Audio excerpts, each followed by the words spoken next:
Parking Advisory Board to order. Good afternoon and welcome. The Traffic and Parking Advisory Board reviews items of interest regarding parking and traffic items. We are an advisory board, and our favorable recommendation today will go before the Oshkosh Common Council. The council can accept or reject any recommendation from this board. If you don't happen to agree with our decision, you can discuss that same item with any council member. If the board does not recommend an item, a common council member may in fact sponsor a new ordinance regarding that very same item. All items do require 2 readings before the Oshkosh Common Council. The first reading, as it relates to our meeting here today, will take place on Tuesday, June 28th at 6 p.m., and you will be allowed to comment on the item at that time, although the council will take no action. Then again, on Tuesday, July 12th at 6 p.m., the item will be on a second reading, at which time the council will in fact take action. You will again be allowed to speak on that item at that time. For this afternoon's meeting, I will read each agenda item, at which time if you'd like to speak, please step to the podium. Please provide both your name and address for the record. I do ask that you keep your comments pertinent to the agenda item. The item then will come back to this board for discussion and action. Please call the roll to ensure a quorum. Wanschneider? Here. Jasinski? Here. Christensen? Here. Hartman? Here. Becker? Here. Which brings us to public comment. As I look, I see no members of the public in attendance, so I will dispense with that item, which then brings us to the Pledge of Allegiance. I can ask everyone to rise and face the flag on this Flag Day. Wherever you are. I pledge allegiance to the flag of the United States of America and to the republic for which it stands, one nation, under God, indivisible, with liberty and justice for all.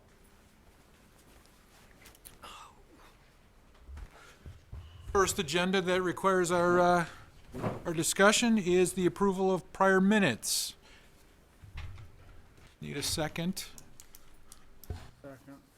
Mr. Wansteiner has the second. Does anyone have any questions, comments, concerns, additions, or deletions to those minutes?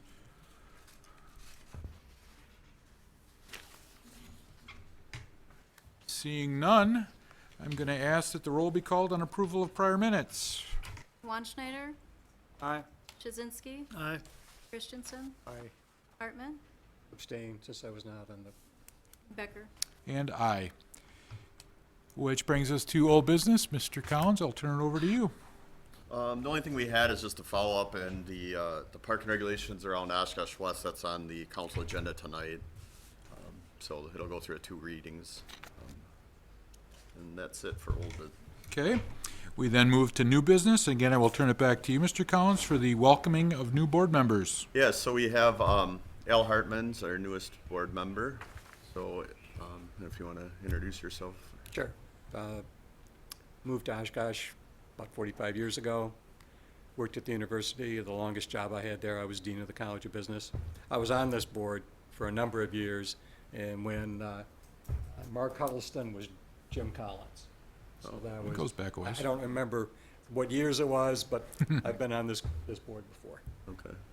Well, welcome. And then we also have Mike Norton was appointed as an alternate, but I don't see him here, so maybe we'll see him at a future meeting. All right, which then brings us to the second item on the new business agenda, which is the Jackson-Oregon Street Bridge design presentation. Yeah, so I'm James Robbie, who's our Public Works Director, is here to do a presentation. And just the background, you probably have read a little bit about this, but WSDOT has scheduled a bridge for reconstruction in the coming years. They have a number of alternatives, which James is going to be going over, but they're looking for recommendation from council, which they will be discussing at tonight's meeting. So what I would hope at the end of this presentation that we have a recommendation from the board, which then I will immediately get to our city attorney's office so they can include in the board packet for tonight along with the other council recommendations. So with that, I'll turn it over to James. Thank you, Jim. The presentation that I'm going to be going through rather quickly tonight is virtually the same presentation that the Department of Transportation has given several times. The same slide deck was used at the Common Council workshop, as well as the public informational meeting, as well as several other advisory boards and commissions to the Common Council. So, obviously, a little bit of background, project location. This is the Jackson Oregon Street Bridge, so just outside our windows from the building here, so to speak. A little bit of background and history. The existing bridge was constructed in 1956 and is nearing the end of its useful life. Still safe for travel, although present situation excluded. They are still working on getting a gear replacement to fix the current situation with this bridge. The recent investigation of the bridge from April of last year has confirmed a number of issues that need to be addressed in moving forward, and it really did confirm that it is time to do a major project with this bridge. For those of you that have been in the area for a while, you know that the DOT had started this process back in 2015 and suspended it in 2017 when they were able to take some steps to extend the life of the bridge at that time. Based on the current schedule, the bridge is started for whichever alternative. Construction would start in 2028. One of the things with all DOT analyses, they always have to start with a no build, do nothing option, which they compare to. Obviously, since the bridge is at the end or very near the end of its useful life, do nothing is not an alternative that can be selected, but it is something that all other alternatives get compared to. Alternative B is a rehabilitation of the existing bridge. This rehabilitation would address structural deficiencies, but there would be no other changes to the existing bridge features. There would be no improvements for bicycles, pedestrians, navigational clearance, nor would there be any ability to get the Riverwalk's clearance underneath the bridge. Existing situation, the Riverwalks come up from the river and then go to mid-block crossings to get across Jackson or Oregon Street and then back down to the Riverwalk. In this particular alternative, the DOT would remain owner of this bridge. Alternative C, there's a couple of different scenarios with the C alternative, C1 and C3. Both are a high-level fixed-span bridge. As you can see, where the bridge would come back down to existing grade just north of the intersection at 6th Avenue and right about the intersection of Marion Street. Both of these would involve the realignment of the Division Street intersection to get rid of kind of those consecutive intersections very close to each other and have one four-way intersection. Under all reconstruction alternatives, the grade going up and down the bridge would be reduced to a current DOT recommended maximum of 4%. The existing bridge is at about 4.8%, so that would be reducing the slope going up and down the bridge. In this particular alternative, obviously Riverwalks get through underneath, and there's a cul-de-sac off of Division Street where then access to the parking lot for Beckett's and the parking ramp for City Center are then off of that particular cul-de-sac. With this particular alternative, there is some impact to existing parking on the site of the City Center due to having to reconfigure things a little bit with that cul-de-sac. All total, the DOT has estimated about a 20-spot loss in parking on the site with this alternative. Alternative C3, as far as the bridge is concerned, the same as C1. The difference being that the Marion Division intersection stays, but the cul-de-sac goes. Some additional parking is picked up in that area. In this particular scenario, the parking ramp entrance to the City Center remains off of Jackson Street, and then the entrance to the Beckett's parking lot would come off of that parking ramp entrance. In this particular scenario, from parking on the site standpoint, due to gaining parking on the over where the cul-de-sac previously was, there's actually a 5-spot increase in parking on the private site. a rendering from the Riverwalk near City Center of what the either of the two C alternative bridge structures would look like. Alternative E is an on-alignment raised clearance. This alternative does not raise the clearance sufficiently to get the Riverwalks through underneath the bridge structure.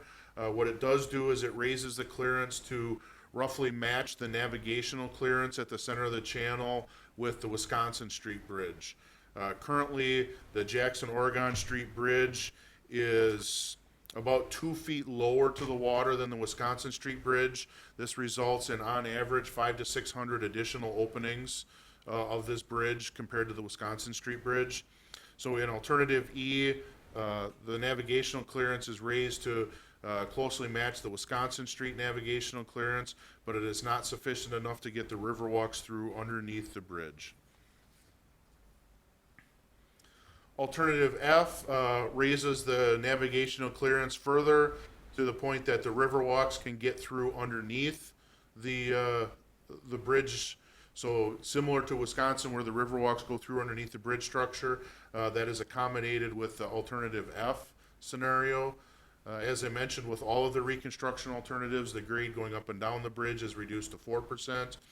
And then in this case, the Riverwalk connections to the public sidewalk very closely match where some of the connections are now. You just don't have a street crossing there because the Riverwalk does get through underneath this bridge structure.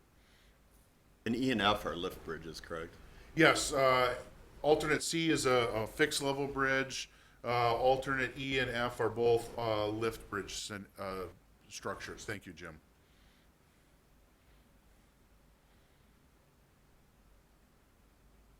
And the image was there briefly. Let me see if I can get it back for the committee.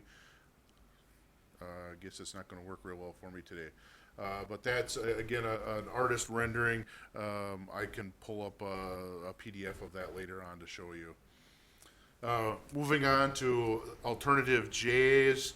J1, as the DOT met with stakeholders, one of the options that the DOT threw out there as well, we could rebuild this bridge off alignment to reduce the traffic and pedestrian impacts to the closure of the bridge.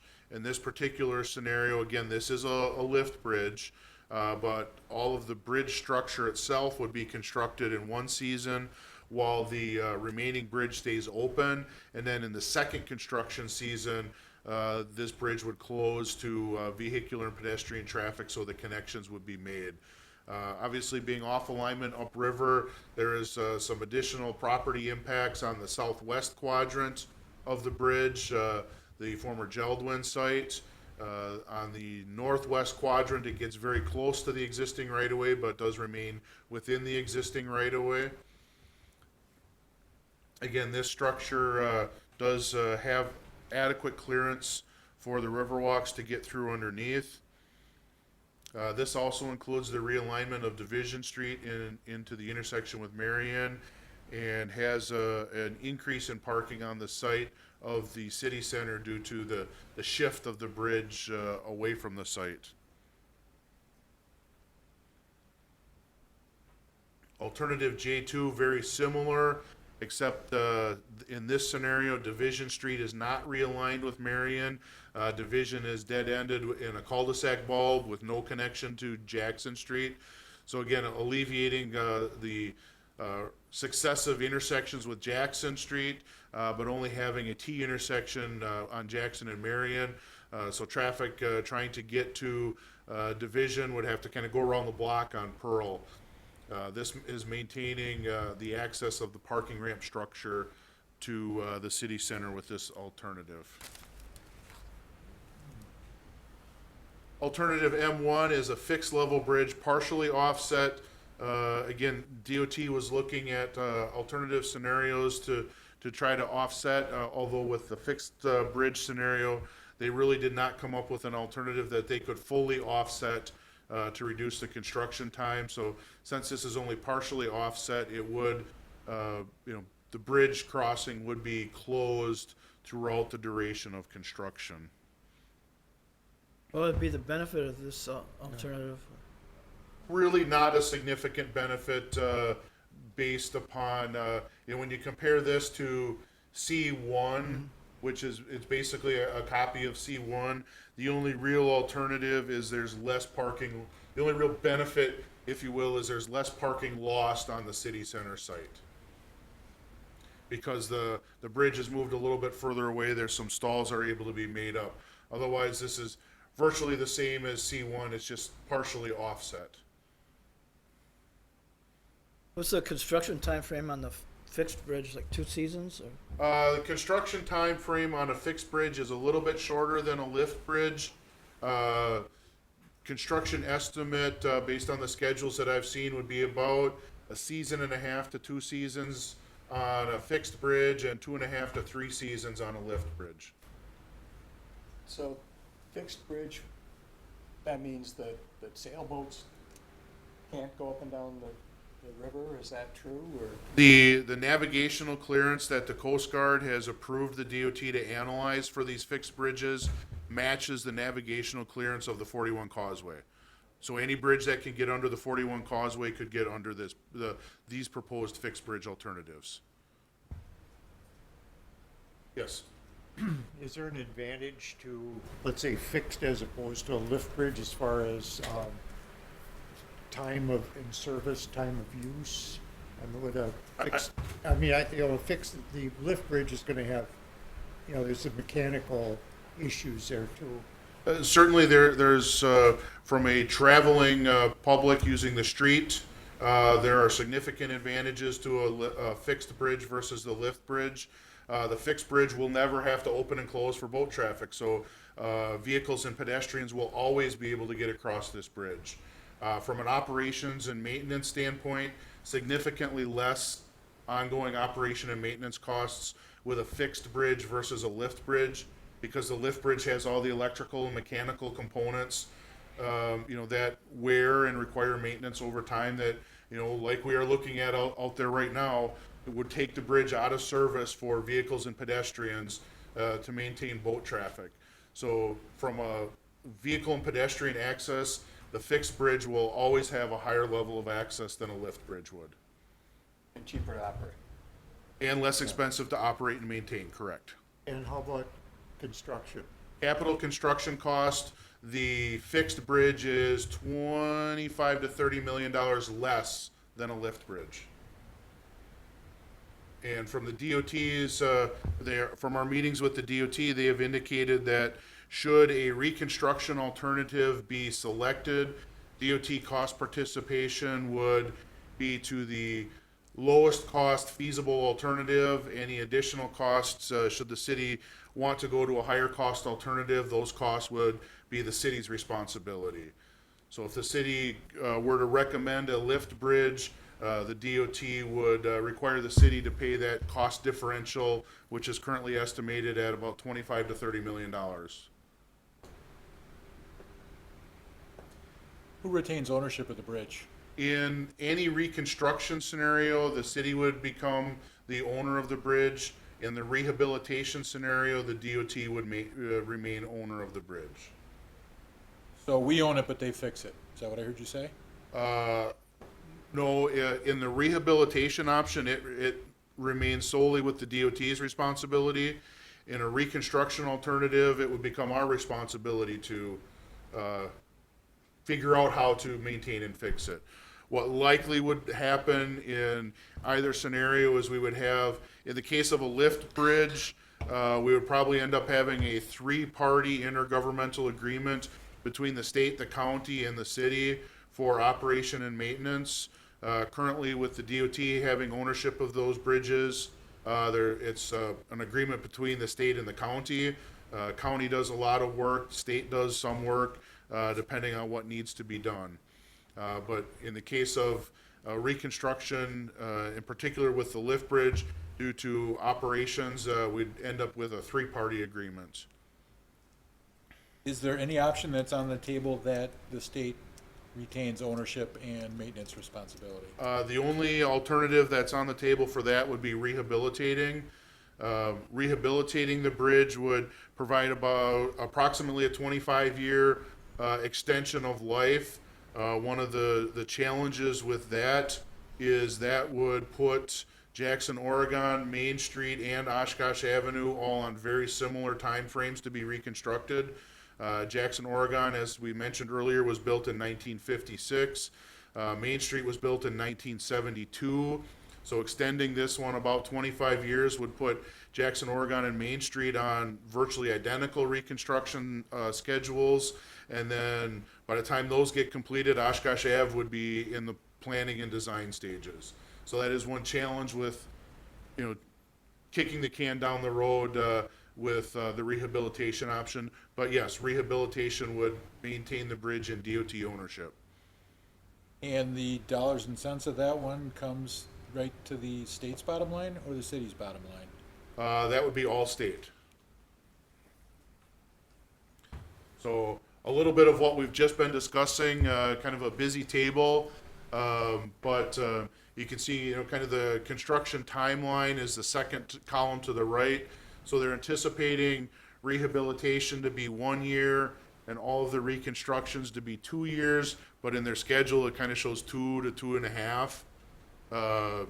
With the off alignment scenarios, the bridge closure would only be for 1 year. Obviously, the rehabilitation is, from a capital cost standpoint, the lowest option. However, based on the life cycle cost analysis that the DOT performed back in 2017, due to the, they looked at about a 75 to 100 year life cycle cost analysis of, a rehabilitation, a fixed bridge, and a lift bridge. And actually, the fixed bridge was the lowest life cycle cost of all three alternatives, due to, at 25 years down the road on a rehabilitation, you're going to be reconstructing at that point in time and then taking the maintenance. So they did a life cycle cost analysis back in 2017. That was not updated with the current study just due to the amount of effort that it takes to update that study. But the nuts and bolts of that study remain the same, that the life cycle cost analysis for the fixed bridge was the lowest overall cost. Well, it seems to me that the only options we're going to consider would be the maintenance one, which I think kicking it down the road. We do so much of that already. I would never support that. So it seems to me that the fixed is the simplest to maintain, simplest for the community members. So what are the options? What are those? We had two or three fixed, and I got confused on what was going on. Really, That's my perspective. I'm not, and I think, as we talked a little bit, the off alignment fixed, there's really no benefit to those, in my opinion, versus the on alignment fixed, because you're still taking the bridge out of service for the entirety of the construction. So in my mind, if we're looking at a fixed alternative, I'm just trying to page back up, and then we'll do the same with some of the lift bridge alternatives. Off alignment keeps city center happier. Off alignment would potentially gain some parking, yes, you are correct. Keep the wall farther away. I know they're very concerned right now with how close things are. It's really not a significant wall. By the time you get to the parking lot, it's only about, at the river at the parking lot, it is only about 8 feet, and then tapering down from there. I think previously there was, 5 years ago when this was being talked about, I think there was some misunderstandings that it would be very similar to the 2141 interchange. So if you look at C1 and C3, the major difference between these two is the way the cul-de-sac and the entrance into those two sites are. I remember the people were complaining that people would be on the road and looking into their houses or their apartments and stuff. But I mean, if I'm driving across, I want to keep going, the time you're going to be looking at somebody's window is if you're stopped in traffic while the bridge is open, So that's really the only difference between C1 and C3 is that cul-de-sac option off of Division Street. If we pan forward a little bit, alternative E does not get the Riverwalks underneath. So that was kind of one of the important concepts as we met with the stakeholders, is trying to get those river walks through under the bridge. Alternative E did not accomplish that. Alternative F does. And alternative F does not realign the intersection at all with Division, so you end up with continuing with the situation like we have it right now with the parking ramp, Division Street, and then Marion right there next to it. So that doesn't change that particular scenario at all compared to what we currently see. If we go to some of the off alignment lift options, I'm going the wrong way. I'm sorry. Hitting the wrong page button.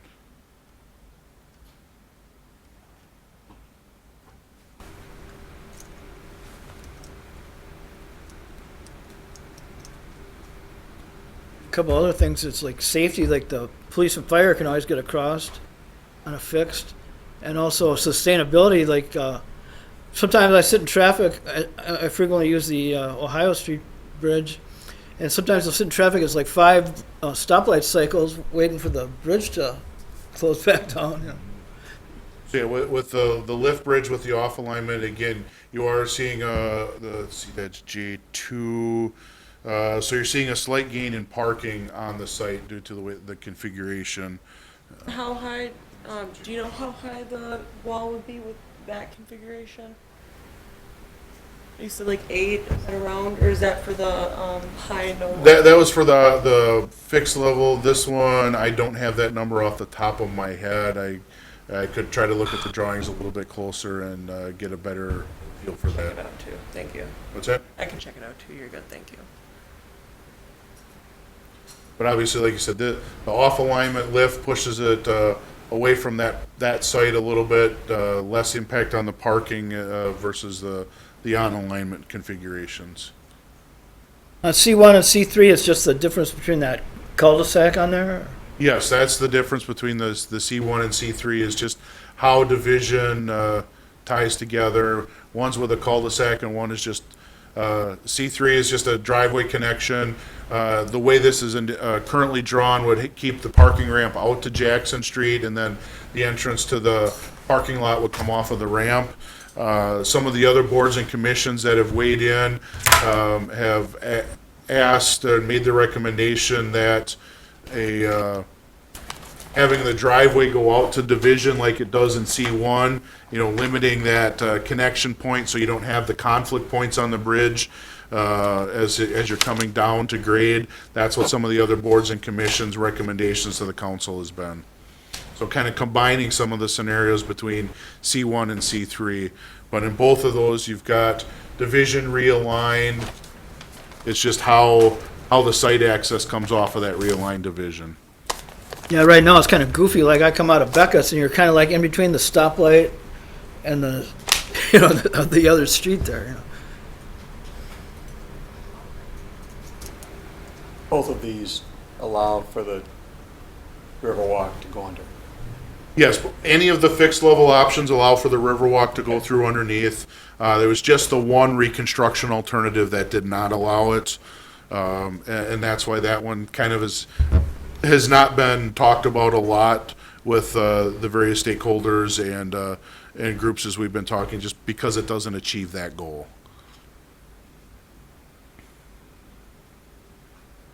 I'm fine with either of the Cs, I guess.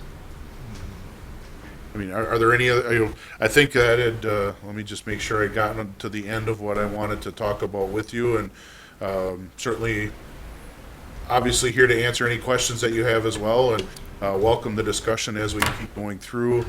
I just want to make sure I didn't have anything else. So yeah, just some of the considerations that we've talked about as we went through. The state will fund either the rehabilitation or the lowest cost replacement alternative. Replacement does trigger the jurisdictional transfer of the bridge from the state to the city, and at which time the city would assume operation and maintenance costs. Which goes to my question, what is that amortized over the life? Operation and maintenance costs on a lift bridge were approximately $150,000 a year. Operational costs on a fixed bridge I believe those were in the neighborhood of $15,000 to $20,000, averaged out over the life. Considerable difference. And a lot of That's that is on a due- year or two, right? I'm sorry, what was That's that? a year. That's per year. Yes. How long does the fixed bridge last? Life cycle for any of the bridge replacements would be 75 years in all of the analyses that have been performed. It's just, obviously with the lift bridge, you're having more mechanical maintenance, and that's what's driving up that annual cost. The other thing driving up the cost is operations, whether it's still tenders in all the bridges or whether it's remote operation from a single bridge, there's still the tender cost as well with a lift bridge. We're quite less than 75 years now, and we're having significant problems. So Yeah, we're at about 50 some. just short of 70, because this was built in 56. So we're just short of 70 years right now. Kind of the schedule, we talked a little bit about it. So right now, the DOT is working on finalizing the environmental study. That would continue on through about this time next year. Design engineering would start shortly after a final decision is made on what the alternative to proceed will be. And then if there's any real estate acquisition necessary, that would likely occur between 25 and 27, with construction starting right now estimated second half of 28 and continuing through the 2030 construction season.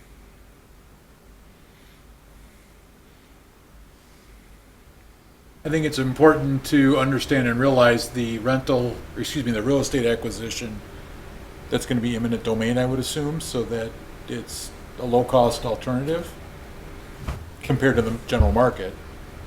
Well, even following the eminent domain process, you're still doing appraisals. Oh, and I get it. it's generally speaking, in my experiences, it's favorable to the property owner. State statutes are set up to favor the property owner anytime a governmental entity has to acquire land.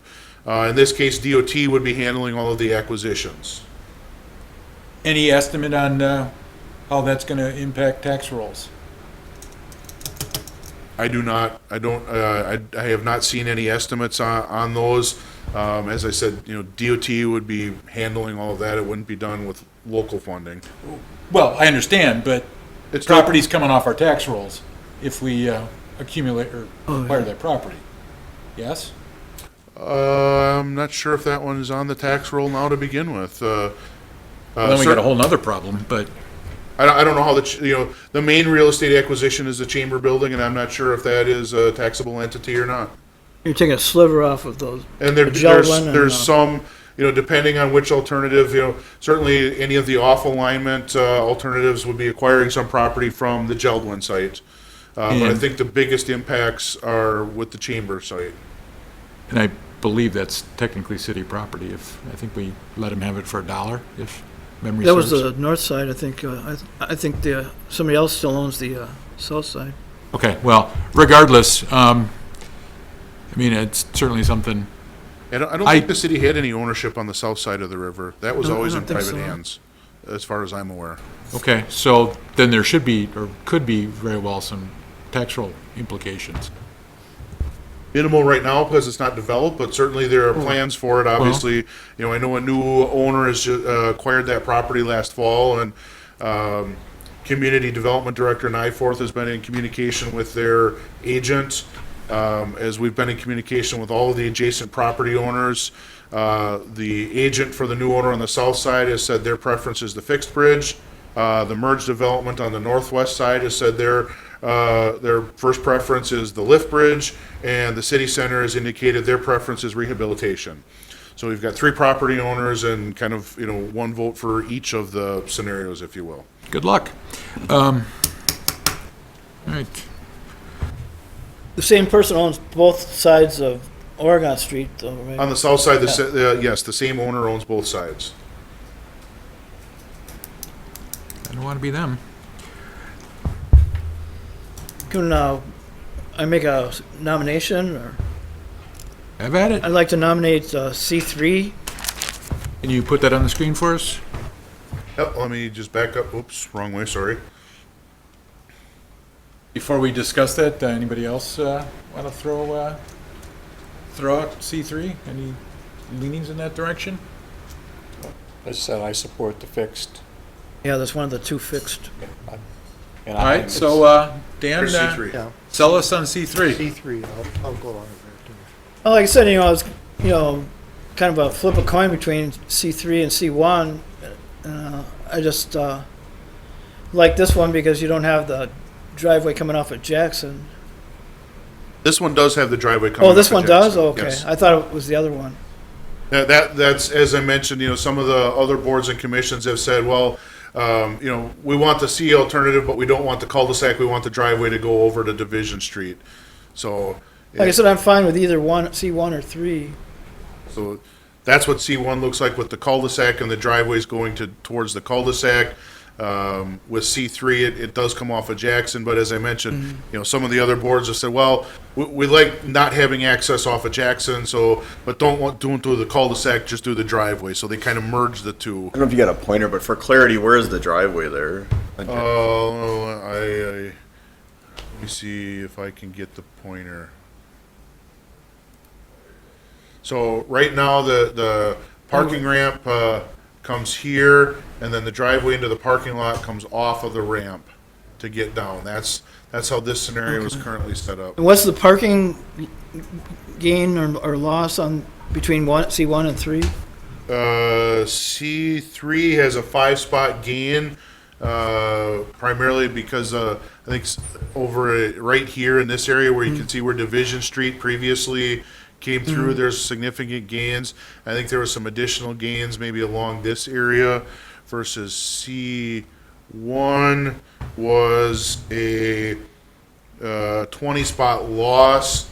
Primarily, again, you weren't gaining as much over here, and I'm trying to see where were the rest of them. So C1, 20 spots, 16 on the south and 4 on the north. So there must have been some spots in here that they were believing would be lost. Okay. I guess with the parking gain, I'd stick with a C3 recommendation.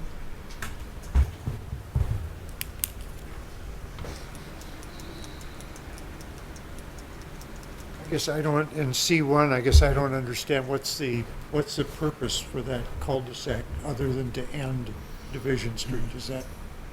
That was really the only purpose, to end Division Street and give a spot to connect those driveways to. And that was why, as I mentioned, some of the other boards said, well, we like not having the driveway connection to Jackson Street, so get rid of the cul-de-sac, don't have the driveway, and have those go out to Division. That's how I believe, I'd have to remember because it was Plan Commission, Sustainability, and Bike and Ped. Yeah, their main objection, the main advantage to this one is it doesn't have the direct access to Jackson. They were a little concerned with, when you're coming over the bridge, with the conflicts with the driveway off of Jackson. But that's which strictly is- to the parking ramp. It's not into Beckett's or anything Well, the else. Beckett's driveway comes off of the parking ramp in C1. So there's one connection. There's one connection to Jackson Street here, and then from here, this comes down into the parking lot. So it turns one driveway or two driveway connections existing into one. Okay. And in C1, it gets rid of all of them and brings them out to Division Street. It's like what Will was saying, that it seems like the cul-de-sac is kind of a waste there compared to the C3. C3, you're picking up parking, and C1. I you're would losing. agree with you, Dan, and I foresee that cul-de-sac being a mess for parking purposes. People will park there, regardless of whether it's posted no parking or not, or it's going to turn into a drop-off zone, which causes congestion regardless. So if the choice is between C1 and C3, I would choose C3. I'm not prepared to accept it in its totality, but apples for apples, C3 is far better than C1, in my opinion. Anyone else want to throw in their 2 cents? Can I get Bill? a second on C3, C3? C3, I like the, you know, slight gain in parking. I know it's gonna be, there's gonna be an access problem, people going out on Jackson. That currently exists, so it's. Oh, yeah, like I it's say, you know, gotta I be come out worse. of Beckett's now and you got, you know, it's like you're right in the middle of the light here and then there's like 3 ways of traffic. Ross, Al? Fine, I took mine in. C3 is fine with me. Take a With vote the- or? Whatever. Well, I want to make a few more comments before I do that. We still have 20 minutes before we have to turn this room over. There's some appeal, at least to me, to keep this in the state's hands. Again, we repeatedly see the state burden shifting on a lot of things. And I see this as just yet another means to offload some of their responsibility elsewhere. So I do have some concerns about that.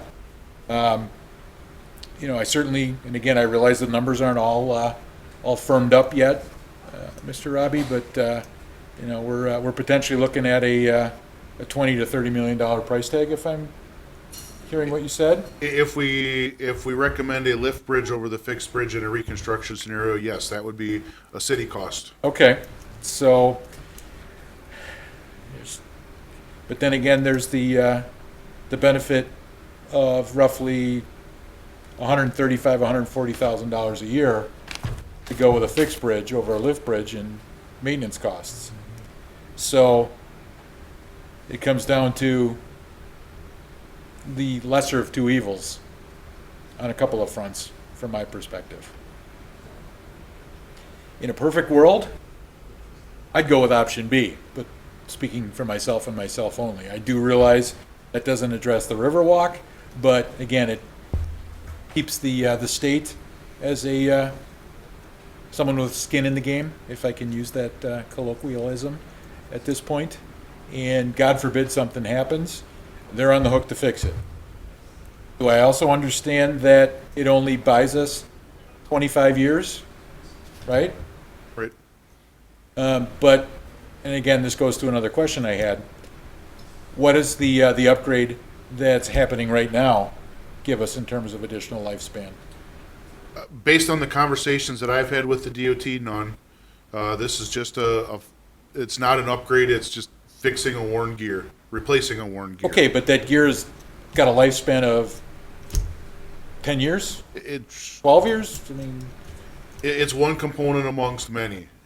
And likely if a rehab scenario is executed, that gear is not gonna be left in service. Garbage. It's gonna be replaced with everything else. okay.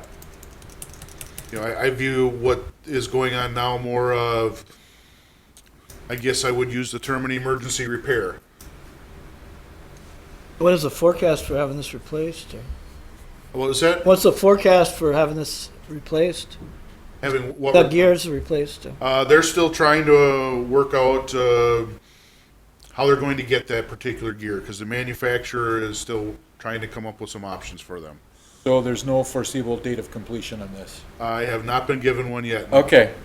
Well, I think that's important to get out to the general public because I personally have heard more negative comments from folks I see on the street and have Well, contacted. everything coming from the city said we don't have a date yet. Oh, yeah, they I need get to it. be directed back to the city. I get it. That's I'm just saying information that spreading. We can do that then. all people know is that the bridge is closed. according to Right. you. It seems Back every to the year, like website. some Everything bridges, is on the website. every year it seems some bridge is closed for at least a couple days. You know, I mean, outside of the normal maintenance, it seems there's always some kind of malfunction on one bridge or another. All right, anyone else want to throw in? Otherwise, I'm going to ask that at least take a straw poll on option C3. I think we have a first and a second, right? Yep. Yeah. you. So, yep, we vote. Yeah, yeah. It's not a formal vote, quote unquote, because it's just a recommendation. Yep. All right, all those in favor of adopting C3 as the preferred option for this board? Call the roll. Juan Schneider, Aye. Jazinski, Aye. Christensen, Aye. Hanson, No. Hartman, Becker. No.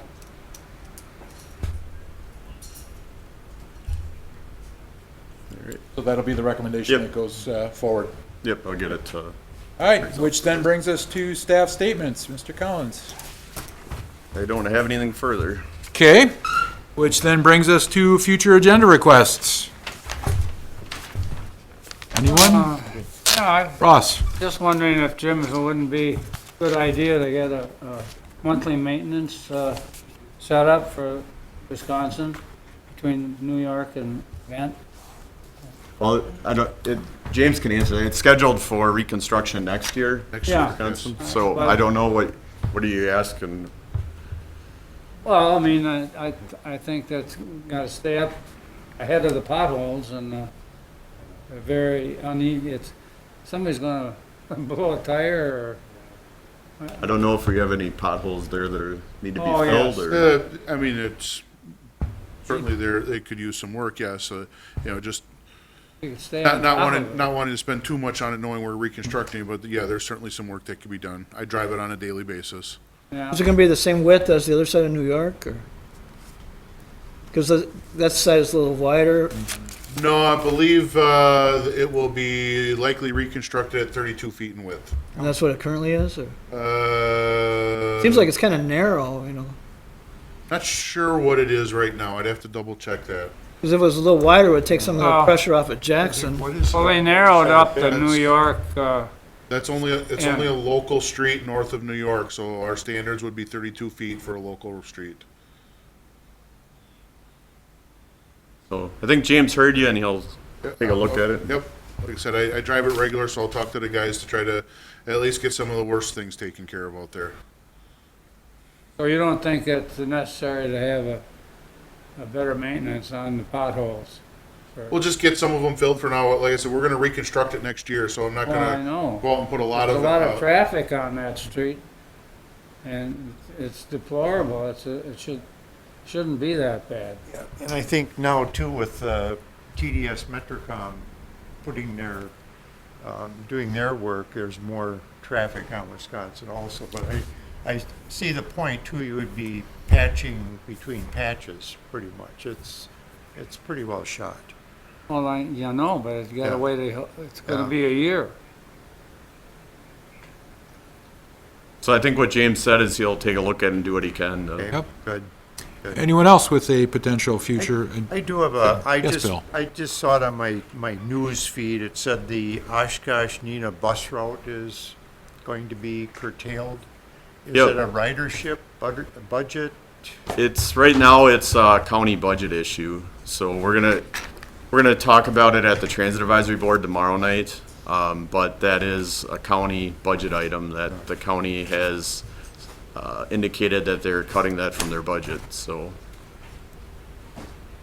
Transit Advisory Board will be discussing it tomorrow night, and then the county budget hearing is on June 29th from 8:30 to 9:30 at the airport. So if anybody would like to comment on that or have any input, that would be the opportunity. Outside of that, what's the furthest north that goes up? Just go to like Paynes Point, or? Our route just connects with Neenah Transit and Neenah, and then Valley Transit takes it from there. So, I don't know all the specifics on where all their routes go, but. All right, seeing no other future agenda requests, I'm going to entertain a motion to adjourn. Move it. Need a second? Second. Please call the roll on adjournment. Wanschneider, All right. Jazinski. Aye. Christensen, I Hanson, Aye. Hartman. Becker. Aye. We are adjourned. Turn this over to the next.